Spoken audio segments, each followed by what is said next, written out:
هلو دبا عسل هلو اوكي دبا عسل ناقي guursado ayaan rabaa baa tiri markaan naagihii maxaad kala soo kulantay maxay si ku soo yiraahdeen naagii way diideen naagihii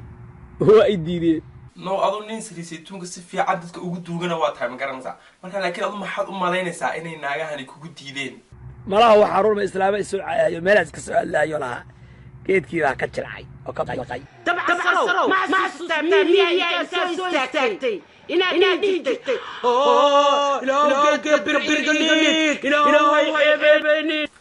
naagaha weliba badankooda qurbaha jooga ee rinjiga ismariya maxaad ku oran lahayd maxaad se ka leedahay adugu naagahaas waxaan leeyahay gabdhaha Soomaaliyeed ee rinjiga ismarinaya anigu naag rinji ismarisay wallahi billahi tallahi baan rabin oo naag rinji ismarinayso ranji cad ismarinaysa inta guursanay naag cad man guursado okay de naagii kale weyba ku diideen dabacsarow naagahan rinjiga ismariya ma rabtaa adu ma rabo naag rinji ismarisay wallahi baan rabin oo billahi baan rabin oo tallahi baan rabin okay adiga imika waxaan ku marsan waa maxay madaxa waxa ku marsan aniga hadda waxa ii marsan waa sisin baa ii marsan wallahi baan wax kale ii marsan ha de gabdhu bilis sisintani waxaan ka boodeen urtooday ku baagsaxan karaan boolaale okay dabacas xagga ragga u soo noqon faa'iidada ragga ay saliid u leedahay hadii ay isku daliigaan is good raggana meeshii aan idin jiray ku daliig mari ana kula mari baan ku leeyahay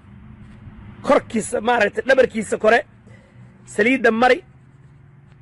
saa u mari shukumaan qandaca soo qaad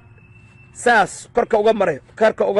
saa korka uga mari qandac wayna aad hadii ay kudma shukumaan qandac fiican waa inuu yahay okay hadaa saliida loo mariyo waxaas sheegay soo dhan lagu daliigo suuq noqonaya bir dhagax ba ku noqonaya hadii ay kudmaayo okay marka imisa goorban ku daliignaade haduu ilaahay ku idmaayade konton iyo kowtaj witri ka dhig hoosta saliida ka mari shukumaanka qandaca saas maca saliidii le saas uga mari hoosta ilaa iyo konton jeer mari okay maanta ma ducaysatay horta هذا ندعي سريع ولا إلهي وقيت كبري قدك أو نجح يقدك إلهي ربي يا رب يا رحمن يا عزيز اوكي دبعس ارني